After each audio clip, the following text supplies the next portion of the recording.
Tengo una excelente noticia para compartirles. Y es que Bloom Life Argentina, la marca de suplementos adaptógenos que hace más de un año yo consumo, es sponsor oficial de Nope. Me pone muy contenta porque, como ustedes saben, yo justamente consumo melena de león para el foco y ashwagandha como para ayudarme a la noche a relajar. Ellos tienen otros productos, tienen reishi y cordyceps. Pero bueno, están ellos felices de acompañar un proyecto como Nope y yo no podía estar más honrada de tener un partner en el que creo y que vengo consumiendo. Así que bueno, la única condición era que además de que yo me viera beneficiada, también la comunidad, con lo cual las invitadas de Nope van a llevarse producto cada vez que vengan a las entrevistas al estudio. Y toda la comunidad va a tener un acceso a un 10% de descuento con el código NOPE, N-O-P, entrando a bloomlife.co cada vez que quieran comprar. Así que bueno, parece una gran noticia. Las alianzas que son producto de la sinergia y de compartir valores y propósitos me parece que son las que mejor funcionan. Y por otro lado, les quiero agradecer por estar del otro lado como siempre. Muchos besos. En un mercado saturado de moda efímera, hay quienes apuestan por la calidad y el compromiso. María Abdala Solezzi, conocida como Maidi, es una de esas personas que transforman la industria de la sustentabilidad y la tradición. Nacida en Goya, Corrientes, y con una formación en diseño de moda en el London College of Fashion, María trabajó más de 12 años en la industria de la moda en París y Milán, colaborando con marcas como Hermès, Sonia Rykiel e Isabel Marant. En 2014 volvió a la Argentina para fundar Maidi, una marca que representa su cultura franco-argentina y un compromiso con una moda ética y responsable. Maidi Atelier se distingue por su uso exclusivo de fibras naturales e hilos orgánicos aplicados en técnicas de tejido manual como el telar y el crochet. Cada prenda es una pieza única, elaborado a mano con obsesión en el detalle y respeto por el medio ambiente. Y María controla el 100% de la trazabilidad de sus productos, garantizando transparencia y calidad en cada etapa. La marca también promueve el comercio justo, colaborando con artesanos locales que reciben una remuneración equitativa por su labor. Con una clara orientación hacia la exportación, especialmente a mercados como Europa y Japón, Maidi busca llevar la riqueza de sus raíces y el compromiso sustentable más allá de las fronteras. Actualmente está enfocada en difundir la marca localmente, conectando con un público que valora cada vez más la moda consciente y auténtica. En este episodio quiero que hablemos con María sobre su trayectoria, los desafíos y satisfacciones de crear una marca sustentable en Argentina y cómo está redefiniendo la moda para que cada prenda cuente una historia real.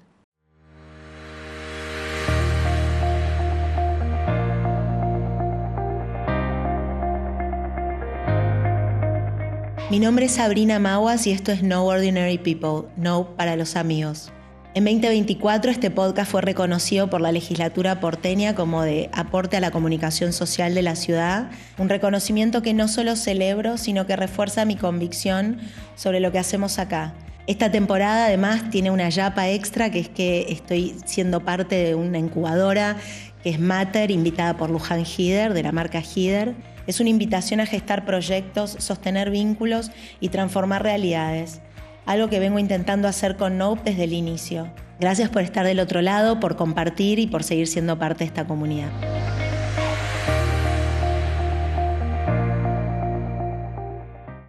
Hola Sabrina, ¿cómo estás? Bueno, muchas gracias por invitarme a este espacio. Por favor, al contrario, cuando yo...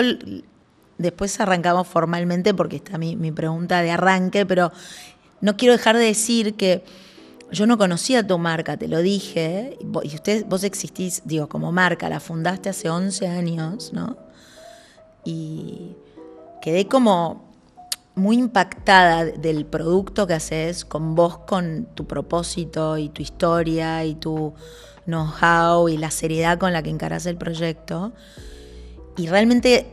Digo, el propósito de que vos estés hoy acá es porque yo quiero realmente ayudar a difundir localmente, si puedo, con un mini granito de arena, lo que vos venís haciendo, que me parece espectacular y que ojalá lo hubiese yo también conocido antes. Así que bueno, dicho eso, te te hago la pregunta de rigor de este podcast, la primera, que es, ¿qué querías ser vos cuando eras chiquita? Cuando era chiquita, bueno, quería ser periodista. Mira. Me encantaba escribir, escribía desde muy chica y bueno, tenía diarios íntimos, tenía muchas revistas, muchos libros. Mi abuelo mi abuelo materno como que cultivó en mí como eso de la pluma, el estar en contacto con el papel. Y bueno, siempre también como de chica fui como, no diría rebelde, pero siempre como que me distinguía del resto del grupo de amigas, digamos, con una visión de hacer algo siempre diferente. ¿Pero era medio la transgresión per se o había siempre una razón, un propósito? No, yo creo que siempre, a ver, en todas las cosas que siempre hice en mi vida las hice como con un propósito. También tenía como, me encantaba la música, ponele. Y de golpe, no sé, en mis grupos de amigas, no sé, escuchaban una música y a mí ya a los 12 años escuchaba Michael Jackson, Jackson 5, como que siempre en cierto sentido como que tenía como una cabecita, aparte, bueno, viniendo de una ciudad chiquita, pequeña, como conservadora en ciertos aspectos, como que yo me quería diferenciar del resto. ¿Y eso de dónde, o sea, era una cosa muy tuya o sentís que estabas como inspirada en alguien que te rodeara? Creo que es una parte que la saco de mi papá. ¿Tus padres nacieron en Goya Sí. o habían migrado? No, mis padres nacieron en Goya, pero mi papá también siempre como hasta en su forma de vestir o en las cosas que, digamos, en su misma profesión, como que siempre él estuvo un paso adelante. Como que en lo que él emprendía, además, un gran emprendedor, un gran, digamos, sigue trabajando, tiene casi 80 años y sigue trabajando. Es una persona que no para, con muchas ideas, le encantan los riesgos, como a mí. Entonces creo que como esa beta, vamos a decir... un poco ediposa, digamos. Exacto, de animarse a hacer, la sacaste de ahí. La saco de ahí. ¿Y cuándo te diste cuenta que no ibas a ser periodista o no te diste cuenta? ¿Cómo fue ese recorrido? Empecé estudiando publicidad, después también estudié hotelería, trabajé como haciendo pasantías en hotelería de lujo, pero tampoco estaba como convencida al 100%, ¿no? Hasta que, bueno, la moda es algo que, digamos, yo la traigo desde muy chiquita porque también, digamos, cuando era chica, mi mamá para los cumpleaños, por ejemplo, me mandaba a hacer los vestidos que iban, no sé, con las bombachitas, y yo para cada vestido, digamos, para cada ocasión, para cada cumpleaños o cada evento, tenía un vestido diferente. Entonces, bueno... ¿Pero ahí era un deseo tuyo o era más por carácter transitivo de que tu mamá te armaba esos looks? Mi mamá me armaba esos looks. A mi mamá le encantaba armarme a mí y a mis hermanas los looks. Pero creo que, bueno, yo también intervenía casi cuando me iba a vestir, que me pasaba muchas veces cuando tenía 14 años de golpe, que a veces incluso mi papá me decía, yo con vos así vestida no voy a salir, no salgo. No, entonces, ¿pero era como audaz? Y en cierto polémico. Era audaz y claro, para el común denominador de Goya y cómo iban vestidos o a las fiestas, que de golpe, no sé, algunas eran como fiestas hasta temáticas, te diría, que una iban con el vestido así y como que... No, yo aparte iba a la modista y yo le decía, haceme así, como que yo intervenía en Tenías un sentido claro, digamos, del estilo que querías, de lo que querías transmitir. Me encanta. Absolutamente. Eso, y a veces me lo recuerdan mis hermanas, porque bueno, a veces como me acuerdo una vez tenía como un vestido arpillero y ella se acuerda que yo me lo puse y mi papá me dice, pero yo con ese vestido no vas a salir así a la calle con ese vestido de arpillera. Y yo salí igual, o sea, a mí como que no Qué difícil además hacer un vestido de arpillera. ¿Cómo lograste que te lo hagan? No, era un vestido que yo lo había comprado, no me acuerdo de qué marca era, pero yo lo había comprado ese vestido. Y bueno, yo me lo puse igual, o sea, no. Sí, no te importaba.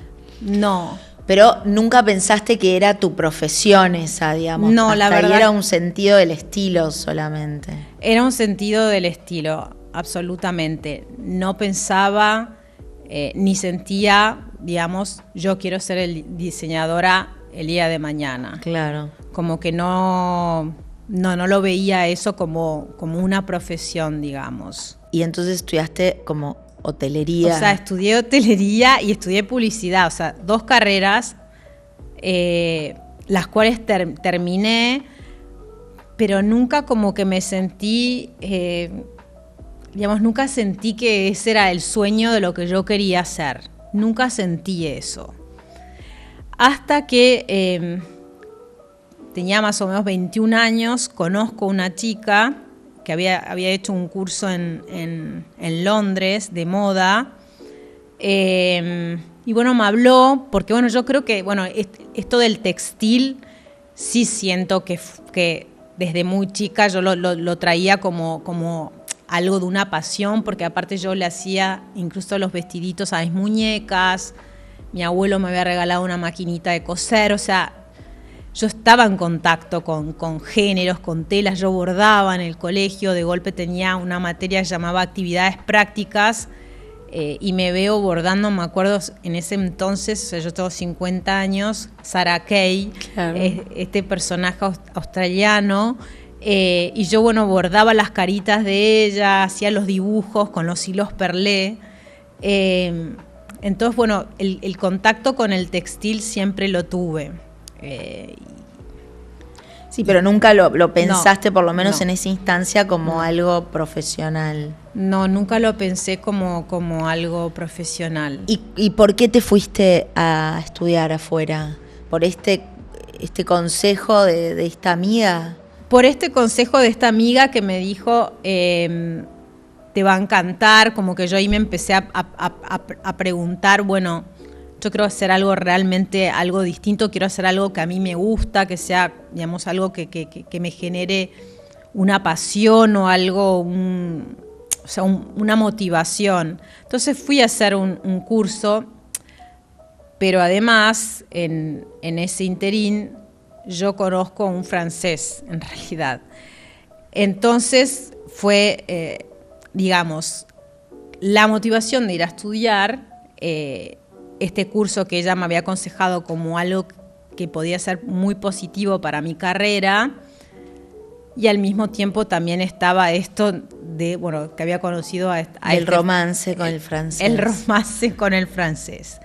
Como que las dos cosas me empujaron a decir, bueno, Buenos Aires, o sea, de Goya vine a Buenos Aires, y Buenos Aires como que me quedó chico, digo, bueno, quiero hacer otra cosa. Como esto de siempre explorar. ¿Pero vos explorar. Conociste al francés estando en Londres o ya lo habías conocido antes? Yo al francés en realidad lo conocí en un viaje que hago a Francia, como un viaje que hago con una amiga, como un viaje a Europa. Y yo tenía un amigo francés acá en Buenos Aires, que me dice, bueno, si te vas a París, conectate con mi hermana, y ella te va a presentar a mis amigos. Y así fue. Y así fue. Entonces, cuando yo me voy en 1999 a Francia con esta amiga, conozco a este francés, y bueno, como se dice en francés, coup de foudre, que es como un flechazo. Sí.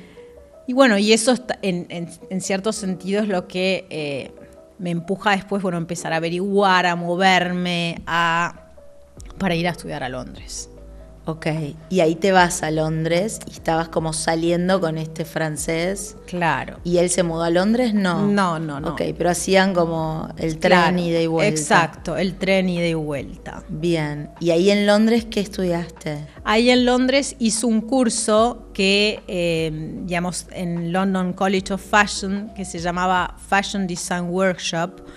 Bueno, que se trataba, primero aprender a dibujar. ¿Era tu primer approach sí. como institucional? Sí. Bueno, aparte de lo que habías hecho en la escuela, aprendiendo a bordar. Sí. Ok. Pero ¿Y te gustó? Sin previos estudios, sí, claro, sin previos estudios de moda. Yo no tenía estudios en ¿Y el moda. resto de tus compañeros sí? Ahí en el curso, no. O sea, te encontrabas con perfiles del mundo entero, y creo que era también eso, en cierto sentido, lo que te enriquecía. Algunos, por supuesto, tenían una formación, otros, como en mi caso, no veníamos de una formación. Pero bueno, por esa razón es, digamos, que aplico y voy a estudiar ahí. ¿Cuánto duraba eso? Y eso duraba más o menos 6 meses. Okay. No era, digamos... No era todo el año. No era todo el año. Entonces, me quedo en Londres. Lo que hacía era, digamos, para poder quedarme en Londres, me quedé en una casa cuidando chiquitos. Era como una manera también como... de poder pagarme mis estudios y al mismo tiempo, siendo costosa Londres y qué sé yo, y tener como un lugar. Y bueno, siempre como que iba... O sea, ¿vivías con la familia esta? Sí, vivía con esta familia que vivían a las afueras de Londres, y la universidad quedaba en pleno centro de Londres. ¿Cómo si eso? Cuando terminás el curso, o sea, tu objetivo en ese momento era medio estar ahí... Sí. Por el amor. Exactamente. Okay. Y bueno, como que mi objetivo en cierto sentido también era como ir a París y ver cuáles eran las posibilidades de trabajar. Claro. Cuando termino eso, me mudo a París. ¿Vos hablabas el idioma ahí? Bueno, ya siempre a aprender con tu novio. Claro, muy poco. O sea, el idioma del amor. Claro, lo que hablaba era para desenvolverme en las cosas básicas. Sí. Pero la verdad que no. O sea, es un idioma además muy complicado de aprenderlo. Y los franceses no ayudan tampoco. No están muy willing de ayudar. No, a la verdad que interpretar. no. La verdad que no, pero bueno. Él fue un buen profesor, la verdad. Bien. Debo admitir que fue un buen profesor a tal punto que creo que me leí todos los libros de Agatha Christie en francés. Mira, él te los iba regalando. Él como me los regalaba y me corregía un montón la pronunciación. Me enseñaba verbos que ni siquiera ellos ya lo usaban, pero era como para tener realmente un francés impecable, correcto. Y además, yo me compré como un libro de gramática, que es la gramática a la que estudian los franceses, y creo que así fui aprendiendo. O sea, ¿nunca tomaste un curso de francés con una profesora? Lo aprendí autodidacta. Entonces, para mí, era todo un desafío. Claro.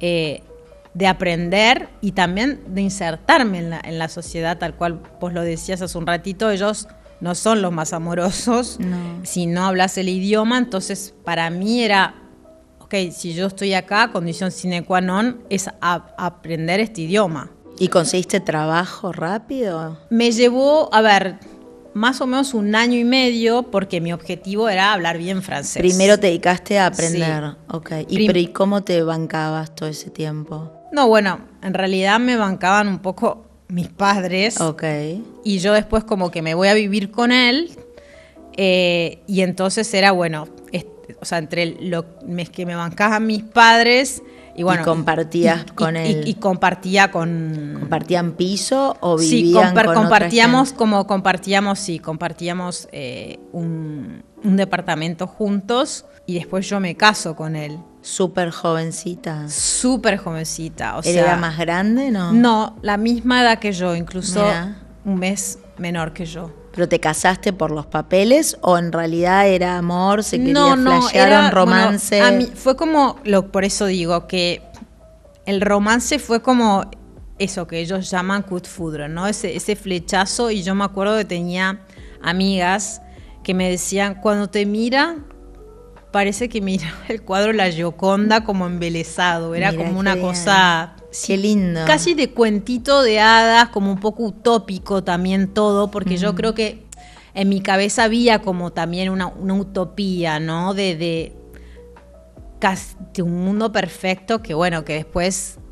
Nunca es tan perfecto. Nunca es tan perfecto y de hecho, bueno, fueron años no tan fáciles también para mí como adaptarme, o sea... Sí, claro, ahí como en todo el desarraigo es muy fuerte. Exacto, como todo su entorno también. Él no era de París, era de Nantes, en el oeste de Francia, que a mí me encantaba, digo, ir de vacaciones ahí todo, pero era adaptarme a Sí, era completamente diferente de tu Goya natal. totalmente. Aparte, bueno, Francia, si bien es un país latino, yo no lo considero latino No. como, Cultura. como cultura, no. No, claramente que no. Me siento mucho más cercana a Italia o España Sí, que a Francia, que realmente es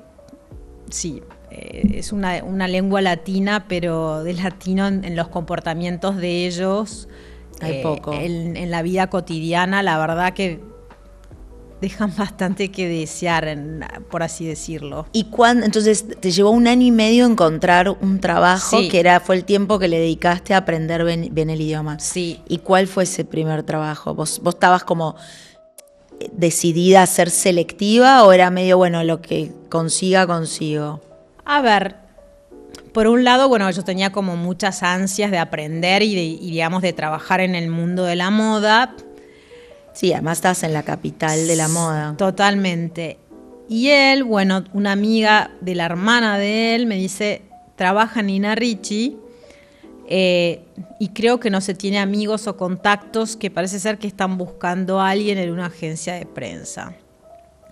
Entonces, bueno, ella me dice, contactala, y bueno, la contacto a esta persona y me dice, bueno, de esta agencia de prensa que se llama Totem, bueno, yo mando mi currículum, digamos, diciendo vengo de la parte de Bérangère, y entonces, bueno, sí, ella me dice, bueno, venía una entrevista, yo paso una entrevista, y bueno, me dice, bueno, vas a comenzar mañana. Wow.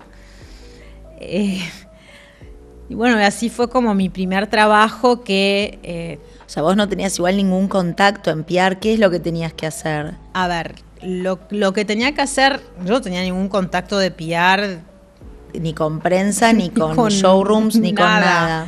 Nada. Esto, básicamente, bueno, las agencias de prensa, en realidad esta tenía marcas de la escuela de Amberes. La mayor parte eran los diseñadores más o menos del fines del 1990 al 2000. Que eran Dries Van Noten. Exacto, toda la escuela Margiela. de... Exacto, Raf Simons, Okay. Haider Ackermann, Divino. Véronique Rankino.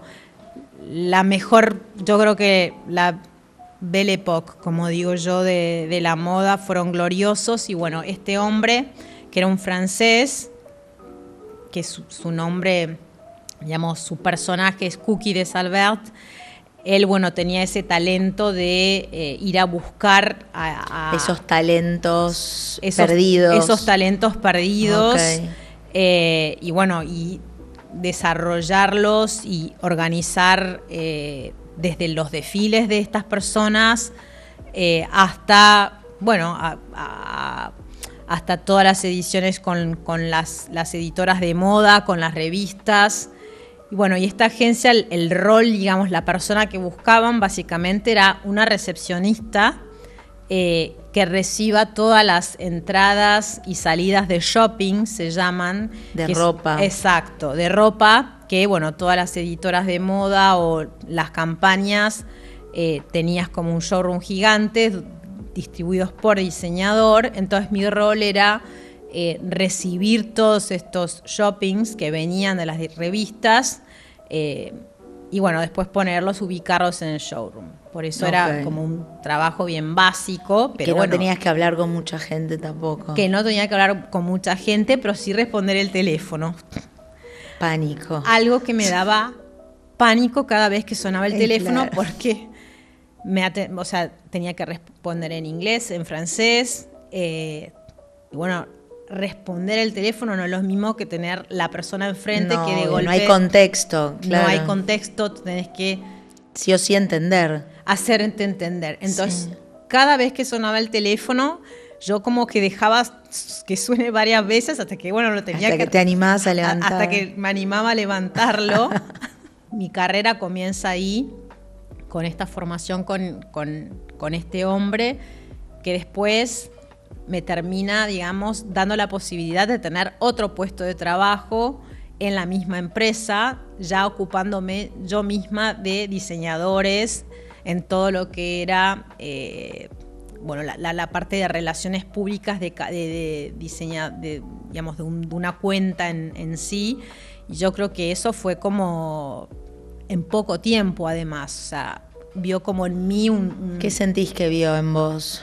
Lo que yo veo, digamos, de todas las experiencias que yo tuve afuera, digamos, con todas mis experiencias en París, es que veían como esa pasión y esa manera creativa que yo tenía como de desenvolverme sin tener tampoco tantos conocimientos, porque no es que yo venía de una formación de años de experiencia trabajando de esto.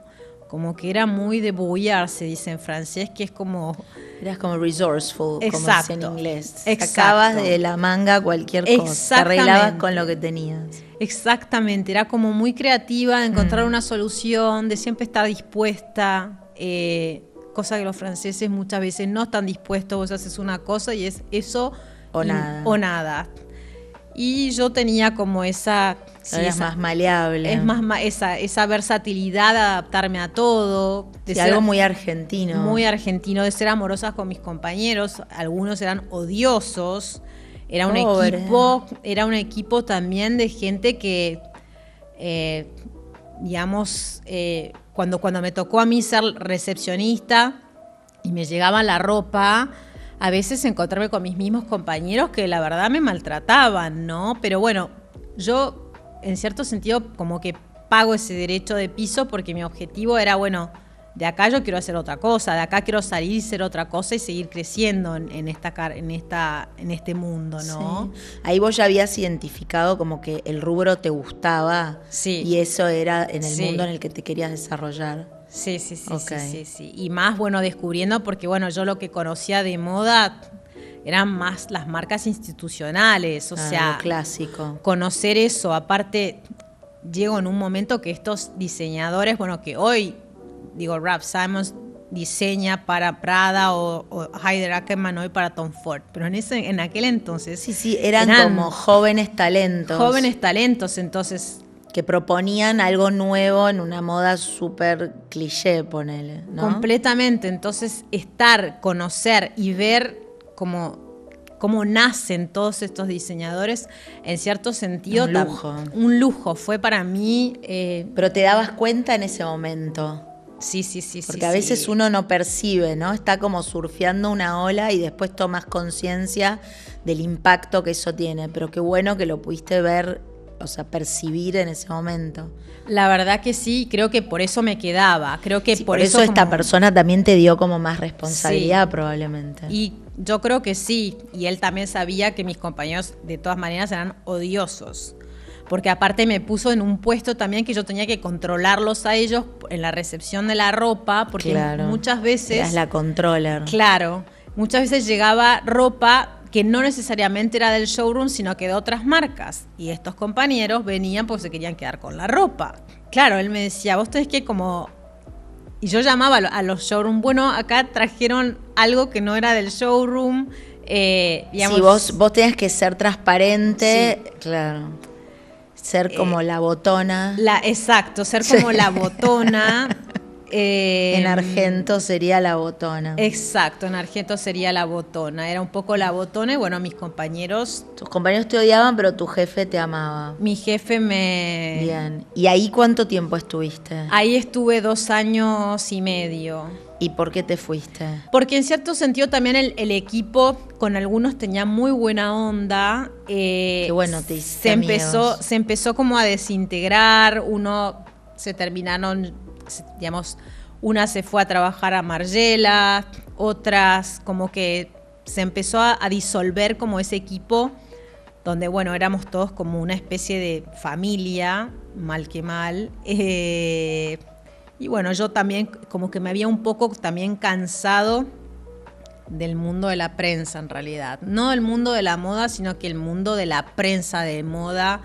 Y hablo del mundo de la prensa de moda en París. No, que... Hay esa serie que está en Netflix que se llama 10%, no sé, en inglés 10%, no sé cómo es en francés. 10%. Se llamaba igual, que es una agencia de PR de París. Y después, bueno, ni hablar de Emily in Paris, que está también en una agencia.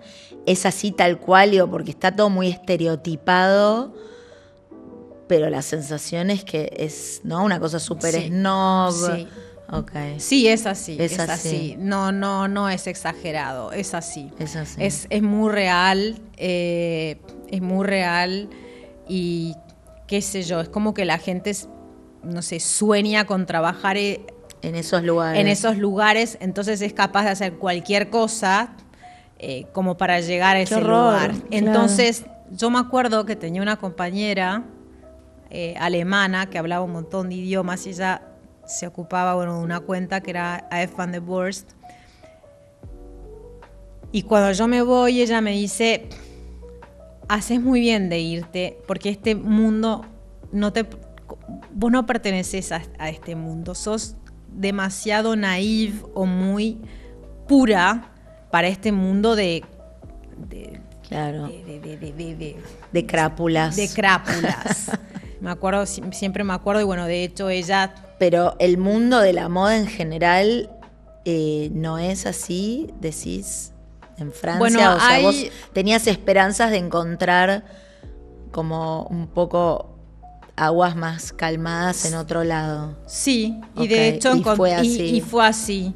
¿A dónde fuiste? Después comienzo a trabajar con un inglés, pero digamos en la parte comercial, nada que ver. O sea, me fui de la prensa a lo comercial. Este inglés fue director comercial en la mejor época de Jil Sander, cuando estaba Jil Sander. Y bueno, él vio en mí mucho talento. Entonces como que me da la posibilidad a mí de ser responsable de unas cuentas dentro del showroom de unos chicos norteamericanos. Él era como el showroom de París que había traído marcas de Estados Unidos. Entonces, en cierto sentido, fue como un vanguardista, porque en aquel entonces, bueno, esas marcas no estaban distribuidas en Europa, era la época de Colette también. Y cuando trae esta marca, que bueno, ya no existe más lamentablemente, pero bueno, esta marca había ganado el CFDA en 2005. Él me dice, bueno, vos sos la responsable de esta cuenta, y yo era como la responsable de marketing de la cuenta y de, bueno, tratar con... ¿Era para Francia o para Europa? Para Francia y Europa.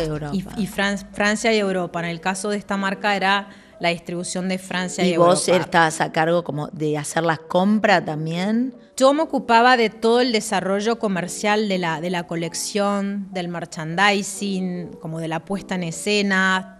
Ellos no tenían local propio, no. Era en el showroom de esta persona donde vos trabajabas. Claro, que era como su distribuidor, por así decirlo. Y después compraban de las marcas, de los multimarcas. Exactamente, sí. En este caso, bueno, Colette era uno de los clientes de la marca. Qué lindo.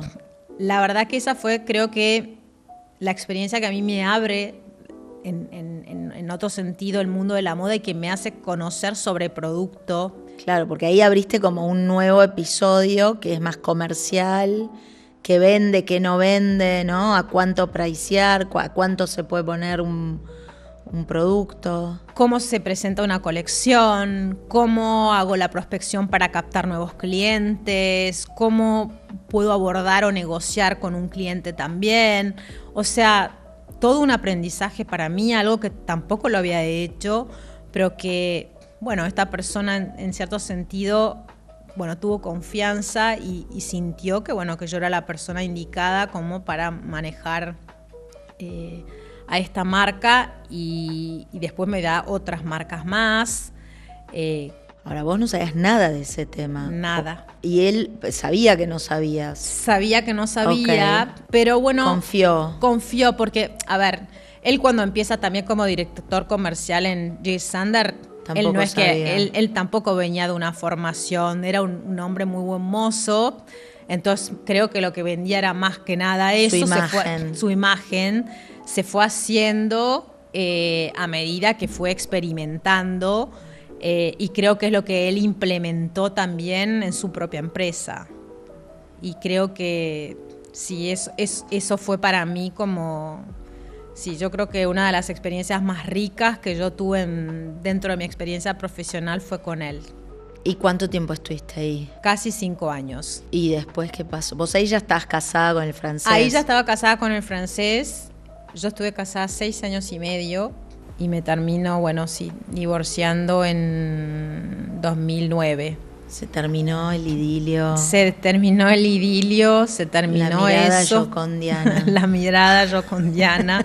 Se terminó todo eso.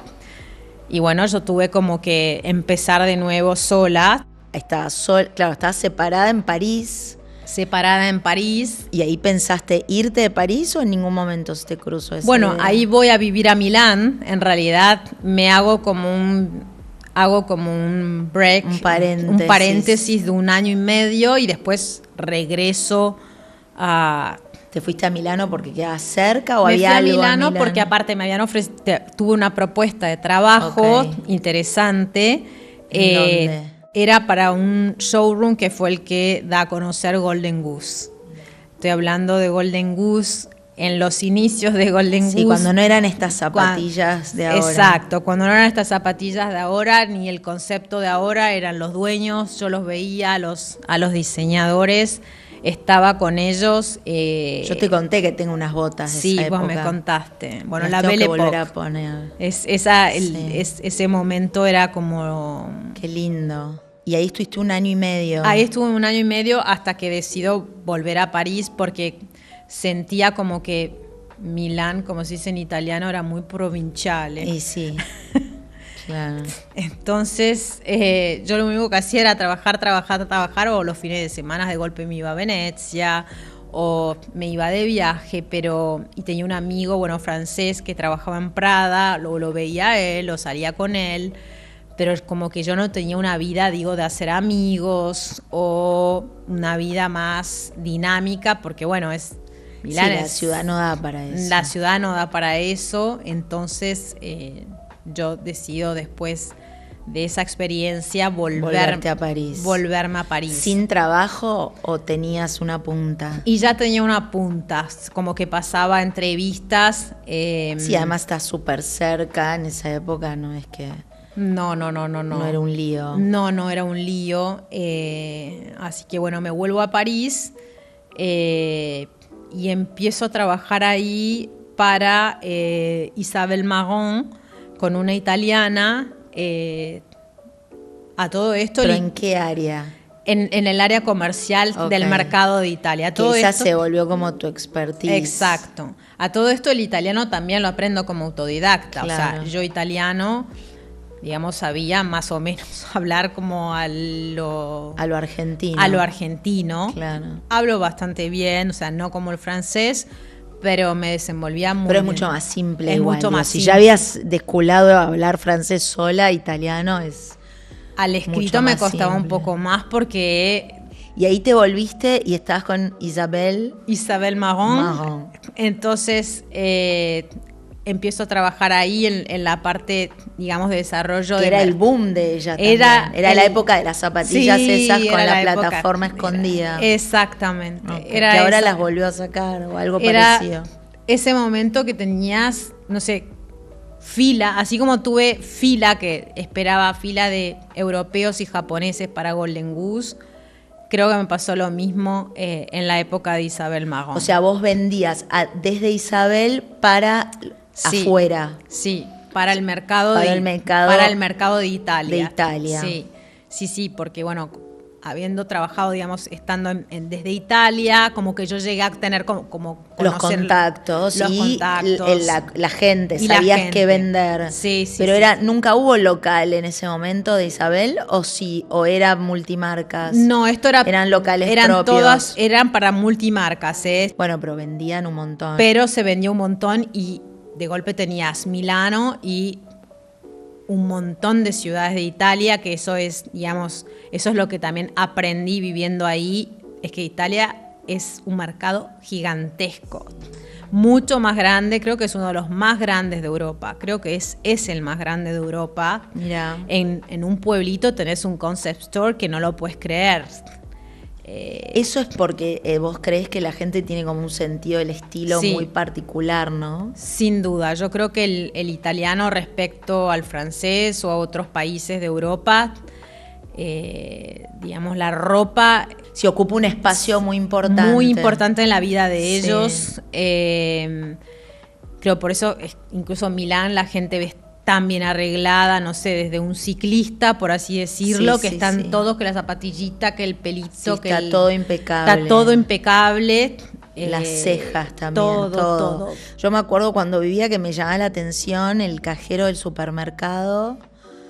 Tenía como que parecía un modelo, era un señor, ¿no? Pero tenía las gafas impecables, el corte de pelo. Vos te das cuenta que cuando se sacaba el uniforme, él tenía su look.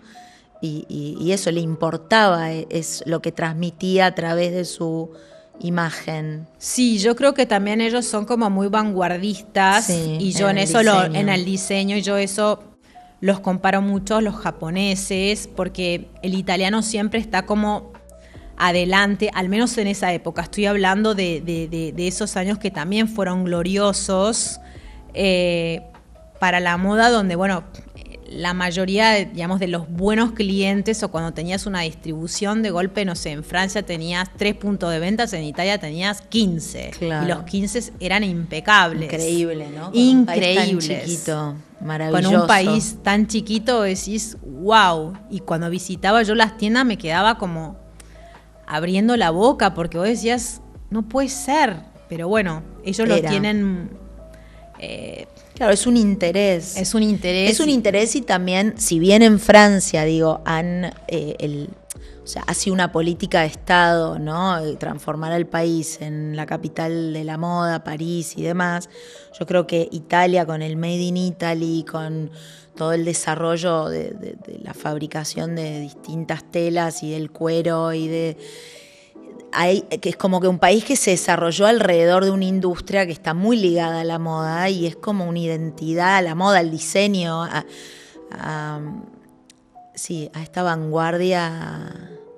Sí, que la siguen teniendo. Y que además la logran politizar también, ¿no? Porque no es solo superficial, hay siempre un aspecto más de fondo. Sin duda, porque de hecho, a diferencia de Francia, Italia, mejor dicho, tiene una de las ferias más importantes, que es el Pitti Uomo en Florencia, que es una feria, digo, que incluso después de la pandemia hay muchas ferias que se vieron muy afectadas. Sin embargo, Italia continúa como con ese legado que quiere dejar, cosa que Francia no lo tiene. Para mí, Francia, digamos, a París la hacen los designers internacionales, la hacen que siga... Te dan tanto espacio. Sí, como que siga teniendo como ese lugar de la capital de moda. Yo creo que ni siquiera son como los franceses mismos, sino que el diseñador que sueña con... que quiere estar ahí, que el asiático que quiere desfilar ahí, o el norteamericano que quiere desfilar ahí, que lo ve como una pasarela, y es así, pero en todo lo que es el término de la industria pura, yo creo que Italia ocupa posiciones de avanzada respecto a lo que es Francia. ¿Y hasta cuándo te quedas en Isabel? Me quedo 2 años después. O sea, hasta ahí no tenías ningún approach al diseño vos. No. Era totalmente tangencial, o sea, era el negocio, era el business de la moda, antes había sido la comunicación. Yo creo que todas mis experiencias fueron siempre como desde el negocio de la moda y no desde la parte creativa.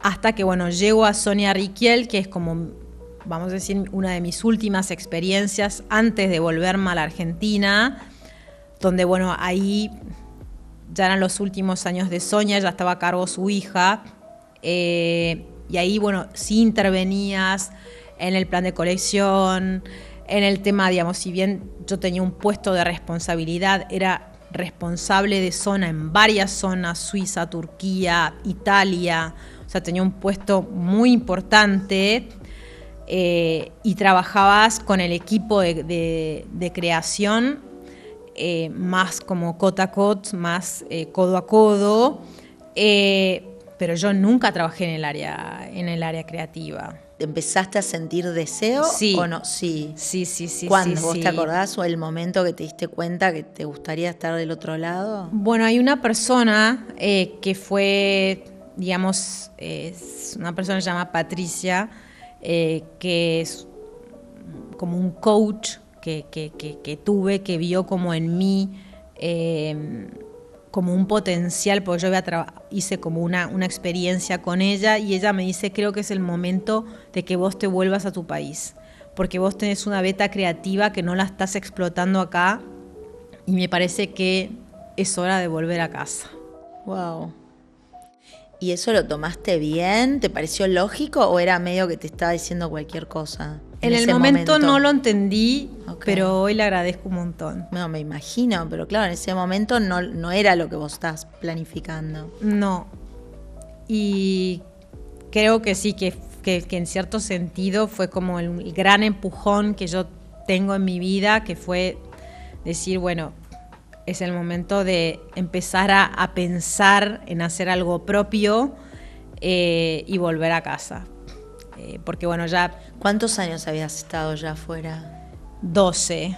Wow. 12 años. ¿Venías de vacaciones a visitar? Sí, okay. Sí. Venía de vacaciones y como que cada vez me costaba más. ¿Qué te costaba? ¿Volver a irte? Volver a irme. Okay. Y en ese lapso también, una de mis últimas veces, bueno, yo me reencuentro con otro amor que había sido como un noviazgo que yo había tenido acá en Argentina. Y bueno, él en un momento, en el 2012, marzo del 2012, me dice, bueno, yo voy a visitarte. Y bueno, yo lo esperé con los brazos bien abiertos. Y bueno, ahí como que retomamos... Claro, empezaste una relación con alguien que vivía acá. Con alguien que vivía acá, como que retomamos el vínculo, nos vimos allá, fue como re lindo, digo, que él venga a mi casa en París y bueno, toda esa parte, pero bueno, sí, bueno, ¿cómo vamos a hacer ahora? Y bueno, ahí es cuando yo, digamos, decido, bueno, me vuelvo a Argentina. Sin saber qué ibas a hacer acá, no tenías la menor idea. No. Pero era un poco el amor y esta indicación de la coach. ¿Era una coach o una psychic tipo? En realidad, esta mujer... Una tarotista. Esta mujer, bueno, había sido directora del Salón Première Classe durante los años gloriosos, o sea, ella lo que hacía también era buscar talentos, una como casa talentos, por así decir. Como una headhunter. Exacto, como una headhunter. Ella me llama para trabajar con ella en la primera vez que en París la Fédération Française de la Couture decide hacer un showroom promoviendo el Made in France, y ella me llama a mí como un trabajo de freelance para que yo colabore con ella en la parte comercial, que bueno, que era como mi expertise. Entonces desarrollamos con ella eso, y después yo, una vez, digamos, volviendo acá a la Argentina, como que ella, digamos, me seguía llamando para estas colaboraciones puntuales. Hasta que, bueno, hasta que... ¿Y cómo decidís empezar un proyecto propio, ¿no? ¿Y basado en qué? Al principio, bueno, yo empiezo como a tirar currículums acá, bueno, no me va muy bien, me roban... No te entendía. No, como una agencia de comunicación medio que me roba una idea, yo me sentí muy frustrada. Bueno, mi novio, que es mi pareja actual, Esteban, me dice, ojo porque vos venís como con una cabecita un poco ingenua y acá como que no estás entendiendo los códigos. Claro, yo, si bien... digamos, era argentina, pero viví tantos años afuera. Sí, estabas acostumbrado a otro tipo de violencia, pero no es. Exacto, estaba acostumbrado a otro tipo de violencia, pero no esa tan descarada, ¿no? Entonces, bueno, tengo como una mala experiencia y entonces dije, bueno, yo no voy a trabajar para otra marca, no sé qué es lo que voy a hacer. Y entonces ahí empecé como a indagar. Y bueno, esta mujer que me decía, hace algo propio, hace algo tuyo. Y empiezo a indagar el tema. Bueno, la primera pregunta que yo me hago es, yo quiero hacer algo para promover como esto que ella hacía, que era el Made in France, y en la cual ella me llama, era para promover la industria de mi país. Y entonces ahí empiezo a indagar, sin ninguna experiencia tampoco en lo que eran fibras naturales, más que mi experiencia trabajando con Sonia Rykiel, la reina del tejido, pero no conociendo sobre fibras naturales. Bueno, yo ahí empiezo a investigar que Argentina es uno de los principales países exportadores de lana del mundo, de fibra de merino, entre otras. Y entonces, bueno, ahí a mí me surge la idea de crear una colección. De reunirme con artesanos, digo, bueno, voy a hacer algo artesanal, porque bueno, yo tampoco es que tenía como ese background de... O sea, no sabías cómo armar una colección porque se la habías hecho a otras personas. Exacto. Pero no a esta escala, ponele. No a esta escala de diseño. Tan chiquitita y de, digamos, de crear algo propio, ¿no? Y además el mercado local tampoco lo conocías. Tampoco conocía. ¿O nunca pensaste en el mercado local? ¿Siempre pensaste que era para vender afuera? Siempre pensé que era para vender afuera. Entonces no era un problema el mercado local. No era un problema el mercado local.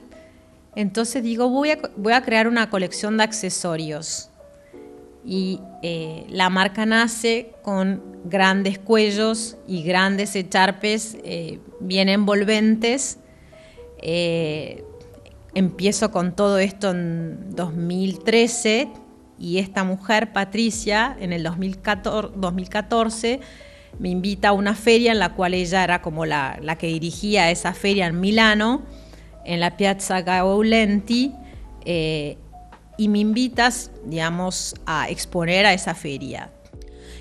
Vos le ibas contando, la ibas manteniendo al tanto de lo que estabas haciendo. Yo le iba contando de todos los desarrollos, bueno, de estos cuellos y de estos grandes echarpes. La colección era re chiquita, realmente yo fui como un poco una kamikaze. Pero ¿y cómo supiste qué lana usar, a qué taller ir? Era todo medio... ¿Hubo alguien que te recomendó? En realidad, lo primero que hice fue ir a la calle Scalabrini. Eso fue como lo primero que hice. Okay. Voy a una... Acá Scalabrini Ortiz, en Palermo, en Buenos Aires, que venden... Hay muchas casas de lanas, ¿no? Exactamente. Como yo no tenía ni conocimiento de fibras ni nada, en realidad me dejó llevar, por así decirlo, bueno, por la suavidad de los materiales y por la oferta que tenían en esta tienda, en este lugar en particular que tiene muy buenas lanas.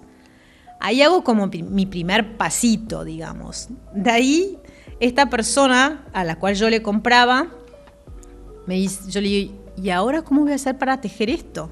Entonces él me dice, bueno, yo si querés, te doy esta carpeta y vos buscá ahí hacer como un research.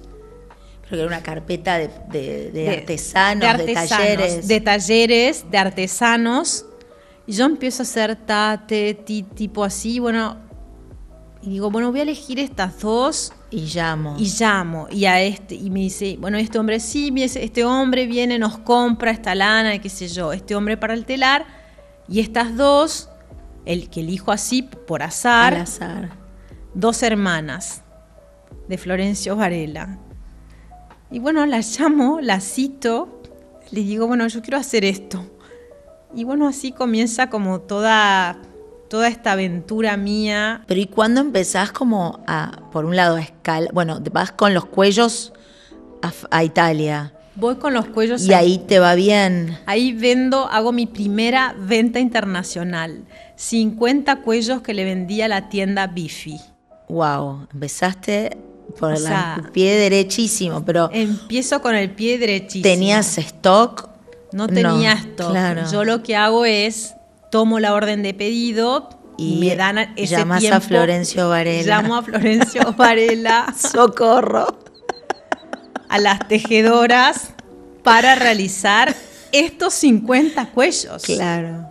¿Cuánto tiempo llevaba a hacer 50 cuellos? Más o menos tenía un tiempo de producción de 3 meses. Y ellos, esto era verano y te lo habían encargado para el invierno. Exacto. ¿Pero vos tenías que llevar los cuellos o daba para que pagaras una exportación por 50 cuellos? Yo me acuerdo que esa exportación yo lo mandé por FedEx. Sí, claro. DHL o FedEx. Sí. Uno de estos eran, porque aparte... Es liviano. Era livianito, eran unos cuellos y unas cadenas. ¿Cadenas? Eran como unas cadenas en merino rueca, que es como una torsión de lana, es como casi la lana en crudo, que te envolvías con estas cadenas.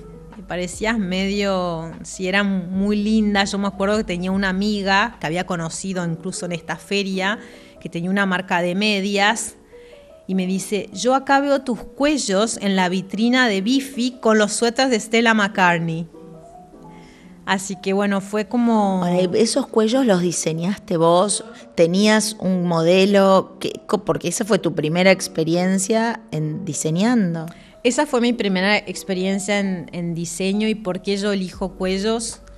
Porque bueno, yo tengo una fascinación por un personaje que es Juana de Arco, Jeanne d'Arc, y yo me inspiré en sus armaduras, en sus uniformes, como especies de corazas, de protección. Entonces para mí estos cuellos en ciertos sentidos simbolizan como el cuidado, la protección, el valor. Como el cuello del suéter que me trajiste, que es hermoso. Exacto. Un poco como eso, incluso... Y más. Okay. Incluso el punto de estos cuellos son en el punto en el que está confeccionado tu suéter. Y eran de ese color. La lana pura, la lana cruda, sin teñido, que es aún más suave. Y bueno, digamos, está esa inspiración que viene de este personaje que a mí... ¿Siempre te gustó Juana de Arco o de dónde viene esa fascinación? Yo creo que bueno, el hecho de haber vivido tantos años en Francia... A ver, yo desde chica, a mí mi abuelo me compraba libros en francés. Me compraba, yo leía Julio Verne, Jules Verne, desde muy chiquita. Pero no hablaba francés. Pero yo no hablaba francés. Okay. Mi abuelo también leía mucha literatura en francés. Entonces creo que como que me inculca en cierto sentido eso, y este personaje de Juana de Arco, bueno, yo lo voy descubriendo a una edad adulta, cuando empiezo a investigar quién era esta mujer, de tanta valentía, con tanto poder, con tanto, digamos, garra. Con tanta garra, que bueno, en algunos aspectos me siento identificada con este personaje que lucha ante todo por sus ideales. Y bueno, yo... sí, es como una musa inspiradora, sí, me encanta. Es mi musa inspiradora ella, es mi musa inspiradora. O sea que vendés los 50 cuellos y después ¿cómo sigue la historia? ¿Vos ahí ya te diste cuenta quiero tener como más SKUs, más productos? ¿O volviste a seguir vendiendo, te volviste una especialista en cuellos y ya? Bueno, me volví un poco una especialista en cuellos porque eso, digamos, es Está bueno porque no tiene talles. Exacto, y aparte era eso, también no tener talles, era más fácil al momento de tejerlos, porque tenías un prototipo y era copiar eso sin ver si la manga, si el talle, si me queda bien, si me queda más chico. Pero ahí decido que quiero ampliar mi colección, que quiero hacer un poquito más grande, ir un pasito más adelante. Entonces, bueno, empiezo a... mi objetivo, aparte al principio, era solamente, bueno, como eran tejidos y estos cuellos eran solamente hacer invierno. No se me pasaba por la cabeza crear una colección de verano. Entonces, me lleva más o menos un año y empiezo a hacer como unos ponchitos de colores que parecían como unos acordeones, digo yo, porque eran como jugabas con unos hilos que les ibas como ajustando y poniendo, que eran también como un poco, mi colección era como un poco work in progress, como que yo iba como experimentando, además con otros materiales. En el caso de los cuellos eran 100% lana merino, y en el caso de la colección de verano eran fibras vegetales, algodón. Entonces ahí también era como, ¿no?, como conocer, digamos, otros materiales y ver cómo se comportan esos materiales. Pero ahí ya no ibas a Scalabrini, a nada. ¿Cómo ahí empezaste a ir a la fuente de los materiales, de la materia prima? A ver, un proveedor un día me manda como una muestra de lana, de top, que es una vez que se esquila, se realiza el top de lana para después hacer todo el proceso de la hilatura, del lavado de la lana. Me llega eso y yo digo, sí, ya mismo, porque aparte, bueno, el costo era menor. Yo le estaba comprando directamente al productor de lana. Me llega además esta lana que era una lana certificada. Que es certificada, a ver, es una certificación que se llama Wildlife Friendly, porque estos son productores que trabajan bajo normas de respeto de los animales. De los animales, bajo protocolos donde hay arreos de perros, porque hay científicos que trabajan como una nueva modalidad, vamos a decir, del acarreo de todo el ganado ovino, para que hay grandes productores y también pequeños productores. Entonces, en la Patagonia lo que sucede es que están los carnívoros, como son los zorros y los pumas, que muchas veces se comen a las ovejas. Y estos investigadores, porque esta certificación también, descubrieron que a través de estos perros protectores, estos perros cumplen un rol esencial en casi frenarlos para que se mantenga el ecosistema y que ese productor siga conservando su ganado y al mismo tiempo tampoco no se los mata ni a los pumas ni a los zorros. Son perros guardianes. Son perros guardianes, exactamente.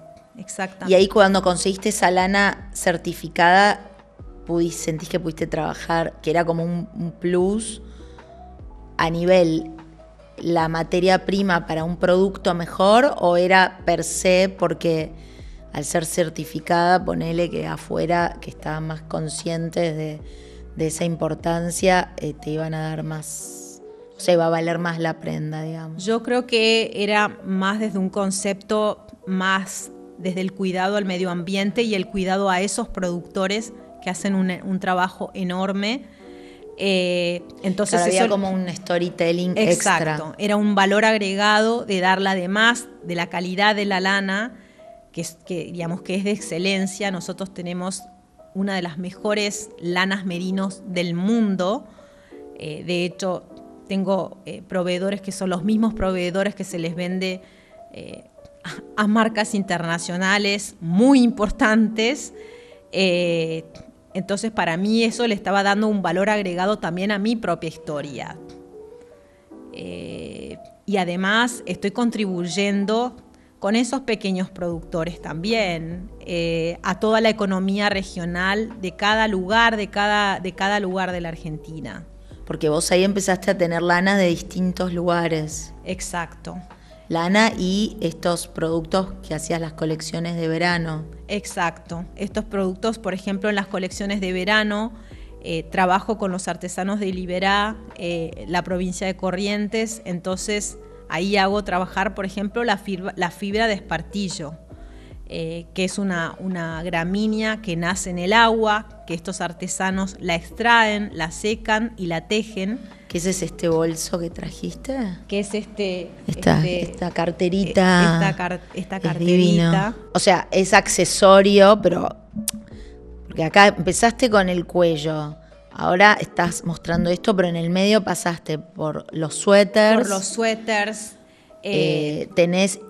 Has hecho tela para confeccionar sastrería también. He hecho, por ejemplo, por primera vez, hice una tela de más o menos 10 metros para confeccionar un tapado, entonces ahí confeccioné yo misma la tela merino con mi telarista, que es fantástico. Él me confeccionó la tela y a la misma vez yo con un sastre confeccioné un tapado, un saco. Eso es como una pieza única, eso no es algo que vos, o sea, tu objetivo es hacer eso como más escalable, o en realidad no, esos son como pequeños gustos que te das y lo escalable está en los suéteres, ponele. Sí, eso yo lo hice más como un gusto mío personal.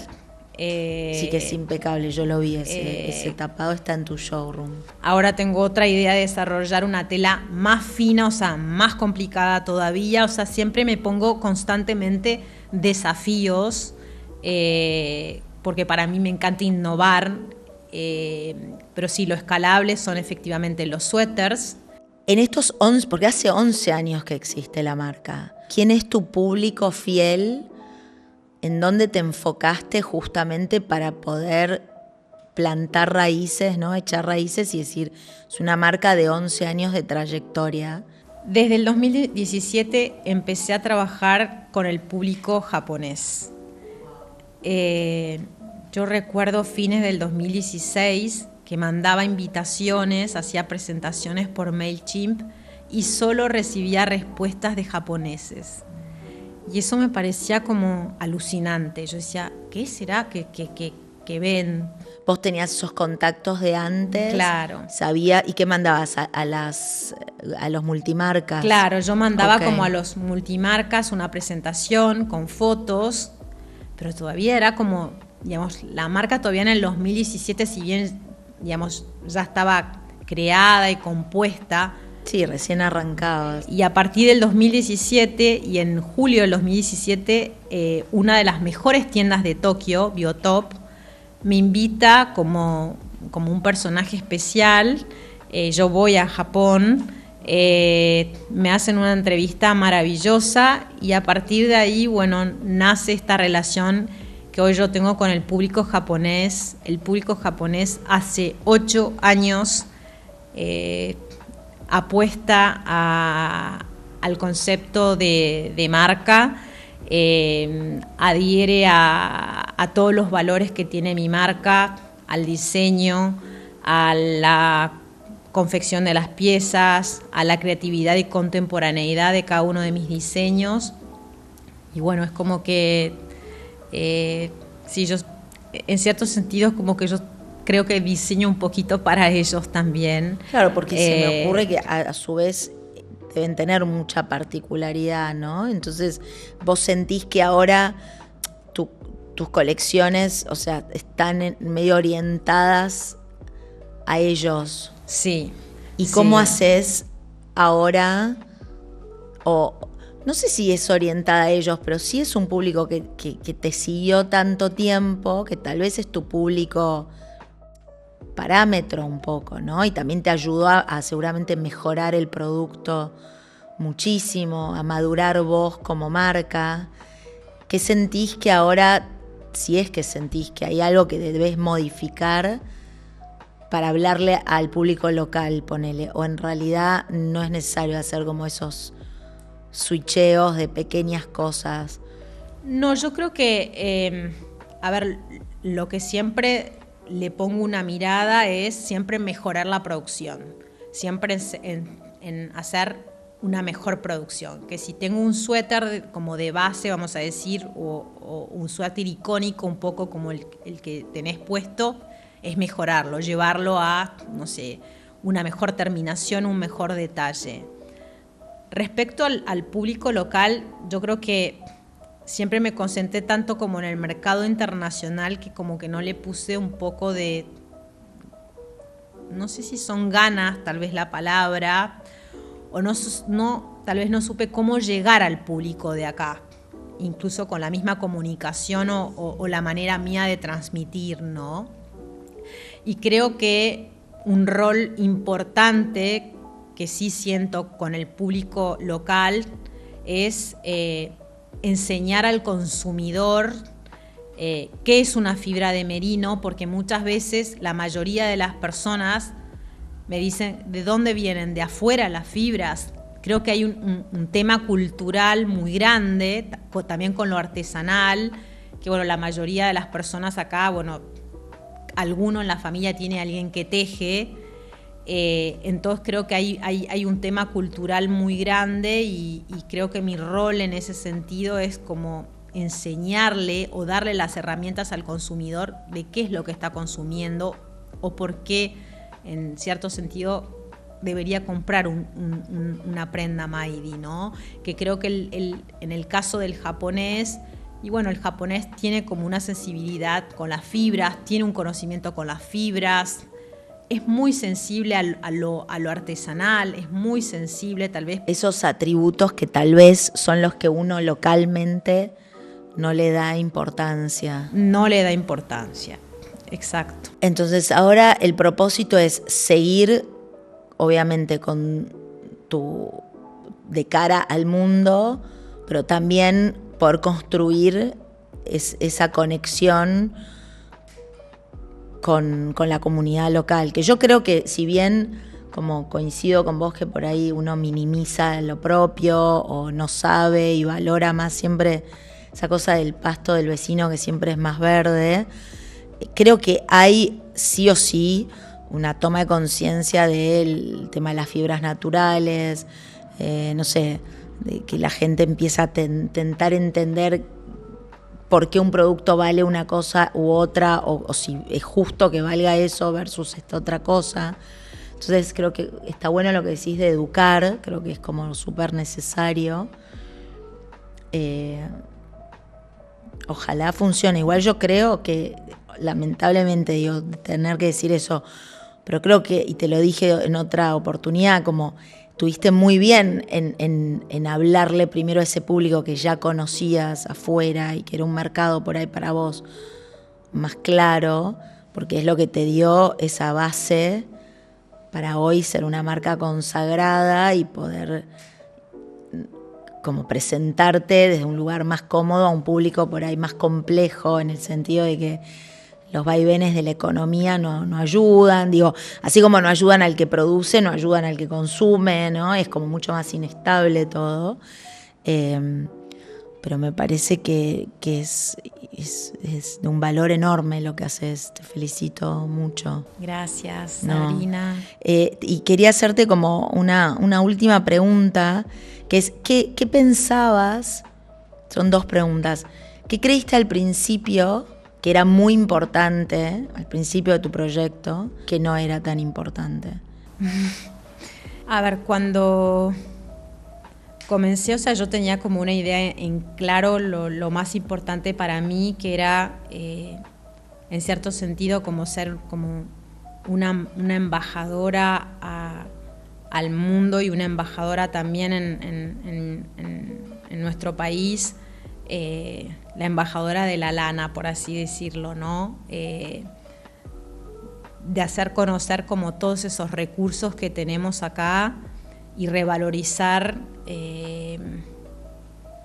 cada lugarcito recóndito de la Argentina, porque para mí, o sea, si cada provincia como se pone en funcionamiento, yo creo que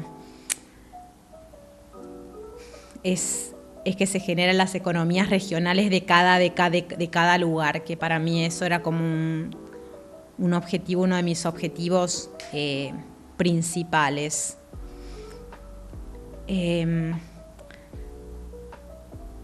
Y para responder también a tu pregunta de esto, lo que no sería como hoy tan importante, bueno, al principio yo también como que necesitaba tener como un reconocimiento acá, ¿no?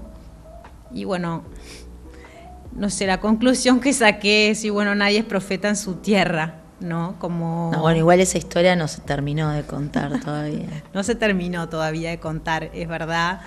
Pero al principio sí estaba como en la búsqueda del reconocimiento acá, y después dije, bueno, soltá y seguí tu camino, y a eso me enfoqué. Bueno, ahí ya medio respondiste la siguiente pregunta, que yo te voy a preguntar al revés. ¿Qué pensaste que no era importante y resultó ser mucho? Y no, yo creo que hoy también para mí es importante, digamos, hoy lo pienso, y es que a mí me encantaría tener consumidores, así como tengo consumidores en Japón, que me taguean con la ropa y todo eso, y me encantaría que me suceda eso acá también, ¿no? Me encantaría poder como construir una especie de comunidad acá de aficionadas a Mayri en la Argentina. Bueno, esperemos que desde Nope estar ayudando a eso. Yo creo que tenemos una comunidad súper fiel que seguro después de escuchar el podcast va a ir a chusmear inmediatamente lo que haces y le va a interesar. Last but not least, la última pregunta es justo a partir de hoy, de junio, estamos grabando este episodio, Bloom Life, que es una marca de suplementos que vengo tomando ya hace un año, de adaptógenos, empezó a apoyar el pod, y bueno, trabajamos juntos como en pensar una pregunta que tuviese que ver con lo que hacemos acá en el pod, y con proponer justamente, ¿no?, un espacio de escucha y de compartir. Y la pregunta de Bloom Life es: ¿qué has hecho en tu vida últimamente, o qué cambio hiciste para mejorar tu calidad de vida en algún aspecto?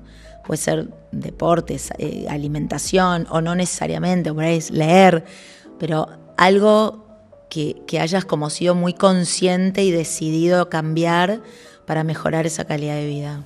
Empecé a tomar conciencia, por ejemplo, que cuando tomaba vino me caía mal.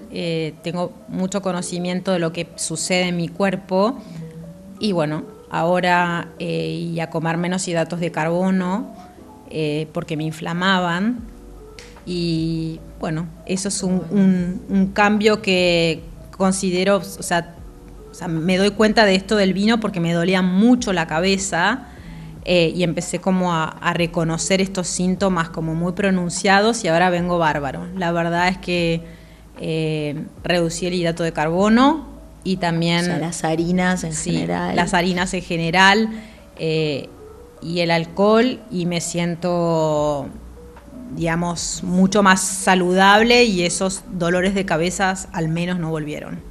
Sí, es que tiene un impacto no solo como en lo digestivo, pero en todo el well-being en general, como uno se siente, el bienestar. Exactamente. Bloom Life nos dejó Melena de León, que es lo que yo tomo a la mañana en ayunas hace un año, que es para ayudar con el foco y la memoria. A mí me sirve para la memoria. Bueno, nada, un placer. Me quedaría horas hablando porque me encanta tu universo, así que todos saben, pero un placer, Maydi. Amo este suéter, gracias.